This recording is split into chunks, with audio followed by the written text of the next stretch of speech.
Welcome to web mentor. HTML सिलसिले का 8वां lecture और इसमें CSS का आज दूसरा लेक्चर है। आज हम बात करेंगे CSS में क्लास का और आईडी का इस्तेमाल क्यों किया जाता है। दो तरीके हैं, पहले तो क्रिएट करने का तरीका और यूज़ करने का तरीका देख लें। अगर आप क्लास को क्रिएट करना चाहते हैं तो डॉट लगाएंगे, जो भी क्लास का नाम लिखना है और बाकी कर्ली ब्रैकेट्स के अंदर वही CSS की जो प्रॉपर्टीज़ लिखनी है वो लिखेंगे। और अगर आप आईडी बनाना चाहेंगे उसके लिए आप हैशटैग लगाएंगे, जो भी आईडी का नाम रखना चाहेंगे वो रखेंगे और बाकी फिर कर्ली ब्रैकेट्स के अंदर उस आईडी की प्रॉपर्टीज़ लिखेंगे। ये तो हो गया क्रिएट करने का तरीका। और यूज़ करने के लिए क्या करेंगे, जहाँ क्लास को यूज़ करना होगा वहाँ क्लास इज़ इक्वल टू और आगे जो यहाँ क्लास का नाम रख के आए होंगे वो रखेंगे। और अगर आईडी यूज़ करना चाहेंगे तो आईडी लिखेंगे और जो आईडी का नाम लिख के रख के आए होंगे वही आप आईडी का नाम यहाँ पे इस्तेमाल करें। क्लास और आईडी दोनों अलग-अलग कॉन्सेप्ट्स हैं, लेकिन आज के लेक्चर में हम क्लास और आईडी के बारे में इतना ज़्यादा डिस्कस नहीं करेंगे कि इनके डिफरेंस क्या है, ये हम थोड़ा आगे चल के डिस्कस करेंगे। कहीं आईडी इस्तेमाल होती है, क्लास इस्तेमाल नहीं होती, और कहीं क्लास इस्तेमाल होती है, आईडी इस्तेमाल नहीं होती। लेकिन अगले दो चार फोकस जो है, अगले दो चार लेक्चर में हमारा जो मेजर फोकस होगा वो क्लास पे होगा, और फिर आगे जब हम जैसे जैसे आगे बढ़ते जाएंगे फिर उसमें हम आईडी का भी इस्तेमाल करेंगे। फ़र्स्ट ऑफ ऑल तो हम ये देखेंगे कि हमें क्लास या आईडी की ज़रूरत पड़ती क्यों है। अज्यूम दैट मैंने ये वही डॉक्यूमेंट है, इसमें मैंने H1 के 4 टैग लगाए हुए हैं और 2 टैग मैंने H2 के लगाए हुए हैं, और ये रिज़ल्ट आपके सामने है कि ये 4 टैग H1 के हैं, 2 टैग H2 हैं। और इस एग्जांपल को समझाने के लिए मैंने इंटरनल CSS टैग का इस्तेमाल किया है, यानी इसी डॉक्यूमेंट के, इसी HTML डॉक्यूमेंट के अंदर ही मैंने स्टाइल का टैग लगाया और मैंने H1 का कलर जो है वो ब्लू कर दिया। या अज्यूम दैट कि इसको चेंज करने के लिए मैंने रेड किया, सेव किया, तो ये देखें ये मेरी डॉक्यूमेंट जो है ये रेड फॉर्म में आ गई। अब सवाल ये पैदा होता है कि क्या मुझे इन चारों का ही रंग चेंज करना है? नहीं, मैं नहीं चाहता कि मैं किसी एक टैग के ऊपर कोई प्रॉपर्टी लगाऊं और वो पूरे के पूरे मेरे डॉक्यूमेंट पे अप्लाई हो जाए। मैं ऐसा हरगिज़ नहीं चाहता। बल्कि अगर ये 4 H1 के टैग हैं, इनमें से हो सकता है मैंने 2 के ऊपर ये प्रॉपर्टी लगानी है और 2 के ऊपर नहीं लगानी। अब चूंकि मैं यहाँ उसको नाम दे चुका हूँ कि H1 का कलर चेंज कर दो, तो इट मीन्स इस डॉक्यूमेंट में अगर H1 का टैग 200 मरतबा भी आया है तो वो 200 टाइम ही उसका कलर चेंज कर देगा, जबकि मुझे ऐसा नहीं करना। इसके लिए मुझे क्या करना पड़ेगा? इसके लिए मुझे H1 को नॉमिनेट नहीं करना, बल्कि इंस्टेड ऑफ H1 मैंने एक क्लास बनानी है। डॉट से शुरू होगी, क्लास का कोई सा भी नाम रख देंगे। अज्यूम दैट कि मैंने उस क्लास का नाम भी रेड ही रख दिया। याद रखिएगा, क्लासेस के नाम आगे चल के जैसे जैसे CSS में हम बढ़ते जाएंगे हम देखते जाएंगे क्लासेस के नाम मीनिंगफुल होंगे, छोटे रिड्यूस्ड होंगे। बहुत ज़्यादा लंबा नाम नहीं रखना, स्पेसेस वगैरह नहीं देनी, मीनिंगफुल नाम रखना है, क्योंकि आगे चल के आपको 200 300 क्लासेस पे काम करना होगा। तो अगर आप क्लासेस का नाम या आईडीज़ का नाम ABC 1 2 3 XYZ वगैरह रखेंगे तो आपको ये आगे चल के भूल जाएगा कि कौन सी क्लास क्या काम कर रही है। इसलिए मीनिंगफुल रखने क्लासेस के नाम और रिड्यूस्ड रखने। तो मैंने अज्यूम दैट कि मैंने डॉट से एक क्लास डिफ़ाइन की, क्लास का नाम मैंने रखा है रेड। क्लास से मैंने डॉट से मैंने क्लास डिफाइन की, क्लास का नाम मैंने रखा है रेड, और बाकी काम वही जो मैं CSS का करता हूँ कि जो भी इस क्लास को अडॉप्ट करेगा उसका कलर जो है वो रेड हो जाएगा। अब याद रखिएगा किसी टैग का नाम नहीं लिया गया, इसीलिए जब आप इस डॉक्यूमेंट को रिफ़्रेश करेंगे तो किसी की सेहत पे कोई फ़र्क नहीं पड़ेगा। तो मैंने उसे कहा है कि क्लास डिफाइन करो जिसका नाम रेड हो, जो भी इस क्लास को अडॉप्ट करेगा उसका कलर रेड हो जाएगा। अब फ़र्ज़ करें ये जो फर्स्ट H1 है ये उस क्लास को अडॉप्ट करता है, तो मैंने आपको बताया था कि क्लास को यूज़ करने का तरीका ये है कि क्लास का कीवर्ड लिखें, उस क्लास का नाम लिखें, एंड दैट्स ऑल। और इसको रिफ़्रेश करें, अब देखें कि ये उसने उस क्लास का नाम चेंज कर दिया। अब सिर्फ जिस H1 टैग ने उस क्लास को अडॉप्ट किया है सिर्फ उसी का कलर चेंज हुआ है। अब अज्यूम दैट कि ये जो तीसरे नंबर पे H1 आ रहा है मैं चाहता हूँ इसका कलर भी चेंज हो जाए, यही क्लास मैं उसको अडॉप्ट करवा देता हूँ, तो ये देखें उस तीसरे का कलर भी चेंज हो गया।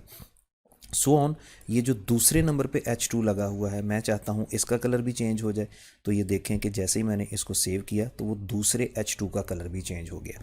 अब यहाँ एक और सवाल पैदा होता है कि अगर हमने ये काम ऐसे ही करना था तो ये काम तो फिर इन लाइन टैग भी प्रॉपर तरीके से करता है। फ़र्क सिर्फ ये था कि यहाँ क्लास की जगह स्टाइल लिखना है और कलर लिखना है और नाम चेंज कर देना है, तो ये तो फिर उसी बखेड़े में उसी झंझट में हम लोग दोबारा पड़ गए। नहीं, ऐसा नहीं है। क्लास के बहुत सारे बेनिफिट्स और हैं। वो बेनिफिट्स ये हैं कि एक दफ़ा ज़रूर आपको ज़हमत करनी पड़ती है कि आपने इन क्लासेस के नाम जो है जहाँ जहाँ मेंशन करने हैं वहाँ वहाँ एक दफ़ा तो आपको देने पड़ेंगे। अब देखिएगा क्या होता है। अब मैंने उसे कहा कि ये जो रेड क्लास है, जो भी इस क्लास को अडॉप्ट करेगा उसका बैकग्राउंड जो है वो साथ में येलो हो जाना चाहिए। बस मैंने यहाँ लिखा, और जब आप देखें कि जिसने भी उस क्लास को अडॉप्ट किया था उसका कलर जो है वो येलो हो गया, या अज्यूम दैट मैं येलो की बजाय इसको ग्रे कलर कर देता हूँ, तो ये देखें जिसने भी इस क्लास को अडॉप्ट किया था उसका कलर जो है वो ग्रे हो गया। यानी आपको वही काम कि जस्ट एक जगह चेंज करना पड़ेगा। मैं अभी यहाँ पे लिखना नहीं चाहता कि फ़ॉन्ट्स वगैरह का मैं चलाऊँ, क्योंकि वो हम आगे एडवांस एडिटर में जाएंगे तो उसमें आसान हो जाएगा आपके लिए लिखना भी और उसको इस्तेमाल करना भी। तो CSS की बहुत सारी प्रॉपर्टीज़ हैं। आपने सिर्फ एक काम करना है कि आपने एक क्लास बनानी है, उस क्लास को 1 या 2 या 10 या 20 या 50 या 100 या 200 CSS की प्रॉपर्टीज़ दे देनी। जो उस क्लास को अडॉप्ट करेगा उसके ऊपर वो तमाम की तमाम प्रॉपर्टीज़ जो है वो इम्प्लीमेंट होती जाएंगी। अब अज्यूम दैट मैंने बैकग्राउंड कलर जो है वो ख़त्म कर दिया। अब याद रखिएगा कि जिसने भी उस क्लास को अडॉप्ट किया हुआ है उस सब का बैकग्राउंड कलर जो है वो ख़त्म हो जाएगा। और यही काम जो है वो आप ID से भी कर सकते हैं, लेकिन उसके लिए आपको क्या करना पड़ेगा, उसके लिए आपको उस क्लास की जगह पे ID लिखनी पड़ेगी। और ID के लिए मैंने आपको बताया कि आपने हैशटैग लिखना है, और हैशटैग लिखने के बाद जो भी आपने ID का नाम लिखना है वो आप लिखेंगे। लेकिन चूंकि अब ID है और ID आपने किसी को मेंशन नहीं की, इसलिए अब आपको यहाँ पे क्लास की जगह पे ID लिखना पड़ेगा। कुछ लोग जो है वो फ्रीक्वेंटली क्लास को इस्तेमाल करते हैं, कुछ लोग जो है वो फ्रीक्वेंटली ID को इस्तेमाल करते हैं। बहरहाल इन दोनों के पर्पसेस जो हैं वो अलग-अलग हैं, इसलिए आपने दोनों पे ही काम करके प्रैक्टिस कर लेनी है कि क्लास को डॉट से डिफ़ाइन किया जाएगा और ID को हैशटैग से डिफ़ाइन किया जाएगा। नाम रखने का तरीका सेम है, और जब यूज़ करना है तो अगर क्लास है तो क्लास लिख के इस्तेमाल करेंगे, और ID है तो ID लिख के इस्तेमाल करेंगे। तो ये एंकर, जिस तरह HTML में एंकर के टैग का बहुत इंपॉर्टेंट रोल था, इसी तरीके से जब आप CSS में दाखिल होंगे तो क्लास और ID जो है ये CSS के मेजर कॉन्सेप्ट्स हैं। सो इनकी बहुत अच्छी तरीके से प्रैक्टिस कर लें ताकि आगे आने वाले वक्तों में आपको ये किसी भी किस्म का प्रॉब्लम का बायस ना बने। चूँकि आपके साथ वादा ये हुआ था कि सिर्फ कमांड्स ही नहीं पढ़ेंगे बल्कि उनके साथ छोटे छोटे प्रोजेक्ट बना के उसकी प्रैक्टिस भी करते जाएंगे, तो हमने क्लास और ID का कॉन्सेप्ट पढ़ा, तो चलें आएँ ज़रा उसकी प्रैक्टिस कर लेते हैं। और दूसरी बात, आप ये सोच रहे होंगे कि CSS शुरू हो गई है तो शायद HTML ख़त्म हो गई है। ऐसा हरगिज़ नहीं है। HTML के अभी बहुत सारे टैग्स बाकी हैं। असल में होता ये है कि HTML के जो अगले टैग्स हैं वो CSS के बगैर जो है वो फीके हैं। CSS के बगैर वो इतना अच्छा काम नहीं करते, इसीलिए साथ में हमने CSS का तड़का भी लगाया। आज हम जो टैग डिस्कस करने जा रहे हैं वो है div टैग। और जैसे मैंने आपको बताया कि एंकर जो है वो वेब की बिल्डिंग का एक मेन पिलर है, इसी तरीके से div टैग जो है वो भी आपकी बिल्डिंग का एक मजबूत पिलर है। div stands for division. आप याद रखिएगा कि जो आपकी स्क्रीन है, जो आपके एंड यूज़र को या आपकी वेबसाइट देखने वाले बंदे को जो स्क्रीन नज़र आएगी, जैसा कि ये नज़र आ रही है, तो उस स्क्रीन की तकसीम के लिए हम जो टैग इस्तेमाल करते हैं वो हमारा div टैग है। तो बहुत ही ज़बरदस्त, हमने इसका फ़ाइल का टाइटल भी स्क्रीन डिवीज़न रख लिया और बहुत ज़बरदस्त टैग है। इसके लिए आप ये करेंगे कि div लगाएंगे और इसका क्लोजिंग टैग भी है और आप इसको div से क्लोज़ कर लेंगे। लेकिन याद रखिएगा कि ये फ़ाइल जो है ये आपको फ़िलहाल कुछ भी नहीं दिखाएगी, क्योंकि ये div लग ज़रूर गई है, लेकिन ये कहाँ से शुरू हुई, कहाँ ख़त्म हुई, क्यों ख़त्म हुई, इसका कोई सॉलिड रीज़न जो है वो अभी हमारे पास नहीं है, जब तक कि हम इसके साथ CSS को शुरू नहीं कर लेते। क्योंकि हमने जस्ट एक div लगाई है। सिर्फ समझाने के लिए मैं इसके अंदर एक टेक्स्ट लिख देता हूँ। तो मैंने एक टेक्स्ट फर्स्ट बॉक्स के नाम से लिख दिया ताकि आपको पता चलता रहे कि ये div जो है ये एग्जिस्ट कर रही है। असल में ये div जो है ये यहाँ से शुरू होके एंड तक, स्क्रीन के आखिर तक एक बारीक सी पट्टी की सूरत में चलती है बाय डिफ़ॉल्ट। लेकिन हमें क्या करना है, हमें इसकी थोड़ी स्टाइलिंग करनी है। तो इसके लिए फ़िलहाल जो मैं तरीका इस्तेमाल करूँगा वो इंटरनल CSS टैग का, क्योंकि मैंने आप देख रहे हैं कि कोई एक्सटर्नल फाइल नहीं बनाई, तो CSS को मैं इंटरनली इस्तेमाल करूँगा। तो हेड टैग के अंदर मैंने स्टाइल का एक टैग लगाया और यहाँ पे मैं अज्यूम दैट के एक क्लास क्रिएट करता हूँ। क्लास का नाम मैंने रखा है बॉक्स। डॉट बता रहा है कि ये क्लास है और बॉक्स मैंने इसका नाम रखा। अज्यूम दैट सबसे पहले मैं लिखता हूँ इसकी विड्थ, और विड्थ मैं फ़र्ज़ करें रखता हूँ 400, और उसके बाद मैंने आपको बताया था कि आप स्पेस दे के भी लिख सकते हैं और आप अगली लाइन में भी लिख सकते हैं। दूसरे नंबर पे हम लिखते हैं इसकी हाइट, और जो हाइट है वो हम लिखेंगे 300 पिक्सल। आप इसके साथ px लगा लें तो बेहतर है, क्योंकि आगे चल के जब हम एडवांस ब्राउज़र्स में जाएंगे, एडवांस एडिटर्स में सॉरी जाएंगे, तो वो लाजमी पिक्सल का लफ्ज़ इस्तेमाल करेंगे, तो ये एक आदत बना लें। और टर्मिनेट बता रही है कि पहली प्रॉपर्टी ख़त्म हो गई है या पहला एट्रीब्यूट ख़त्म हो गया और दूसरा एट्रीब्यूट जो है हम लगा रहे हैं। तो बॉक्स और हाइट, और एक काम इसके साथ और कर लें, वो ये कर लें कि इसको एक बैकग्राउंड कलर दे दें, ताकि ये आपको नज़र आए कि ये आपकी डिव जो है वो एग्जिस्ट करती है। इसको आप सेव कर लें। लेकिन ये जो क्लास आपने बनाई है इसको किसी ने अभी अडॉप्ट नहीं किया, इसलिए आपके रिजल्ट पे इसका कोई फ़र्क नहीं पड़ेगा। तो ये जो डिव आपने लगाई है जिसके अंदर आपने फर्स्ट बॉक्स लिखा है, फ़र्ज़ करें ये उस क्लास को अडॉप्ट करेगी जिस क्लास का नाम आपने बॉक्स रखा है। अब देखिएगा, जैसे ही आप इसको रिफ़्रेश करेंगे तो आपको स्क्रीन के ऊपर एक बॉक्स लगा हुआ नज़र आ रहा है जो कि 400 पिक्सल जो है इसकी विड्थ है और 300 पिक्सल अप्रॉक्सीमेटली जो है वो इसकी हाइट है, और सियान कलर जो है वो हमने इसके अंदर फिल किया है। तो ये अगर इस डिव के साथ आप स्टाइलिंग नहीं करेंगे, CSS नहीं लगाएंगे, तो ये आपको कतन नज़र नहीं आएगी। सपोज़ इसके साथ साथ मैं एक और बॉक्स जो है वो डिस्प्ले करवाता हूँ ताकि मैं CSS की कुछ और प्रॉपर्टीज़ को एक्सप्लोर कर सकूँ। तो फ़र्ज़ करें कि इसका नाम मैं रख देता हूँ सेकंड बॉक्स, लेकिन इसके लिए डेफिनेटली फ़िलहाल कोई भी क्लास मैंने नहीं बनाई। तो ये सेकंड बॉक्स जो है इसको जब आप रिफ़्रेश करेंगे तो ये पहले बॉक्स के फ़ौरन बाद जो है ये दूसरा बॉक्स डिस्प्ले हो जाएगा। इसके लिए भी मुझे कुछ स्टाइलिंग कर लेनी चाहिए। चले मैं टाइम की सेविंग के लिए पहली ही क्लास को कॉपी पेस्ट कर लेता हूँ। डिफरेंस सिर्फ ये है कि मैं इसका नाम बॉक्स 1 कर देता हूँ, और दूसरी बात ये है कि इसका थोड़ा सा कलर चेंज कर लें ताकि स्क्रीन के ऊपर कुछ आपको डिफरेंस नज़र आए। और इसको आपने जो क्लास असाइन करनी है वो बॉक्स 1 है। ये लें जी, यहाँ के मैंने रिफ़्रेश किया तो ये दोनों बॉक्स आपको स्क्रीन के ऊपर से नीचे की तरफ डिस्प्ले हो रहे हैं। अच्छा जी, अब तक CSS की 3 से 4 प्रॉपर्टियाँ आपकी नज़र में आई। एक तो बैकग्राउंड कलर आई और एक कलर आई। कलर से मुराद ये है टेक्स्ट का कलर। अब देखें, अगर आप यहाँ पे इसका टेक्स्ट का कलर भी चेंज कर दें, अज्यूम दैट कि यहाँ पे आप कलर लिखें और कलर को रेड कर दें, तो ये पहला जो बॉक्स है आपका, इसके अंदर लिखे गए टेक्स्ट का कलर भी रेड हो जाएगा, क्योंकि हमने इसके अंदर जो टेक्स्ट लिखा है वो उसका कलर उसने यहाँ से चेंज कर दिया। तो 3 से 4 प्रॉपर्टीज़ CSS की अब तक आपकी नज़र से गुजरी। कलर हो गया, बैकग्राउंड हो गया, और 2 प्रॉपर्टीज़ और आ गई, एक आपकी विड्थ की और एक आपकी हाइट की। अब फ़र्ज़ करें मैं ये चाहता हूँ कि ये जो बॉक्स है ये पहले बॉक्स के बिल्कुल साथ आना चाहिए। तो उसके लिए मैं क्या करूँगा, HTML की एक प्रॉपर्टी आपको और लगानी चाहिए, या बल्कि यूँ कर लें कि ये बॉक्स जो है ये स्क्रीन के लेफ़्ट पे रहना चाहिए और ये बॉक्स जो है येलो वाला ये स्क्रीन के राइट पे आ जाना चाहिए। तो CSS की 1-2 प्रॉपर्टीज़ और डिस्कस करते हैं। पहली प्रॉपर्टी जो इन दोनों को चेंज करने के लिए हम लगाएंगे वो लगाएंगे फ्लोट। फ्लोट आप जानते हैं, अगर आप डिक्शनरी में मीनिंग चेक करें इसके, तो फ्लोट से मुराद होता है तैरना।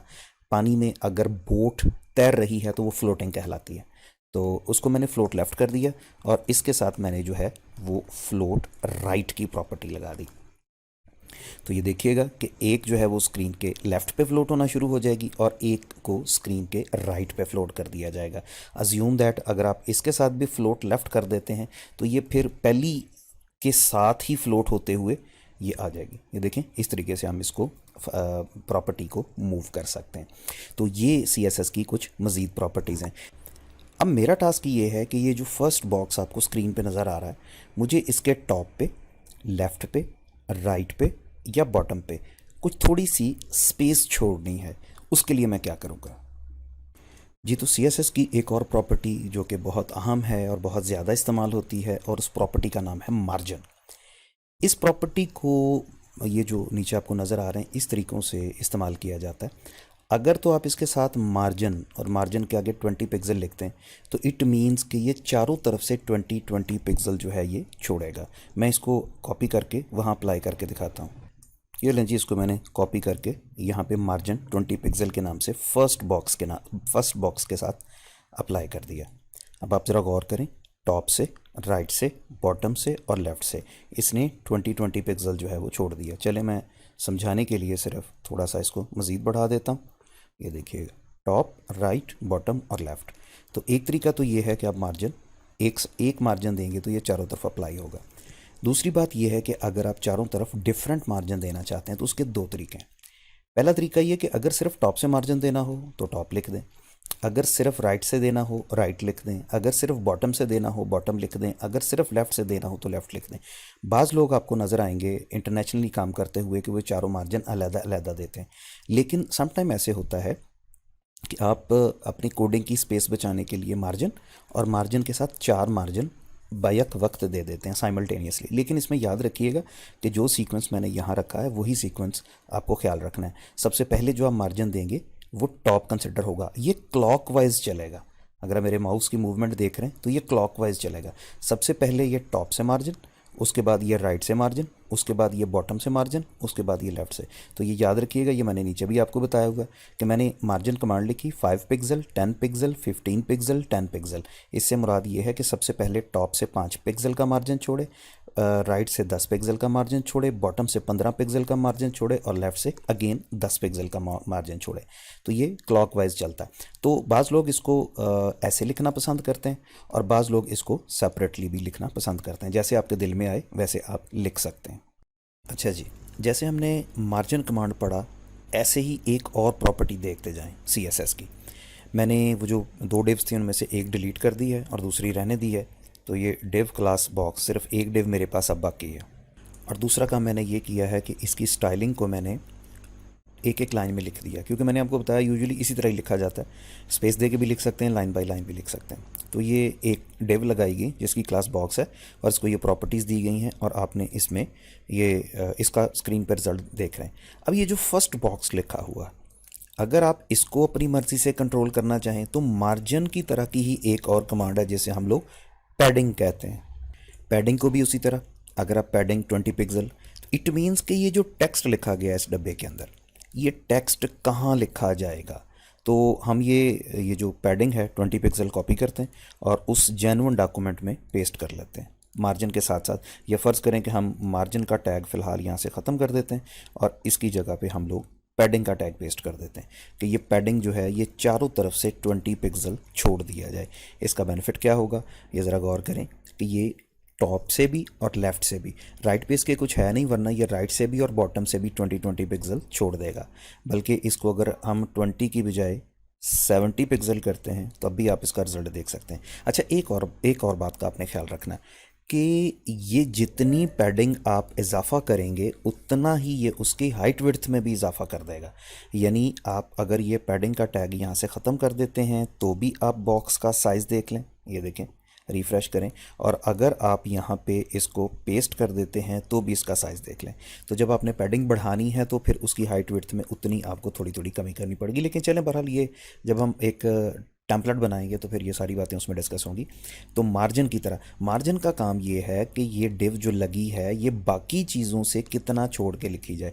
यानी मार्जिन जो है वो इस डिव के बाहर का, आउटर का मामला है, और पैडिंग जो है वो इस डिव के इनर का यानी अंदरूनी मामला है कि जो भी टेक्स्ट लिखा जाएगा वो टॉप से और लेफ़्ट से और राइट से और बॉटम से कितना छोड़ के लिखा जाएगा।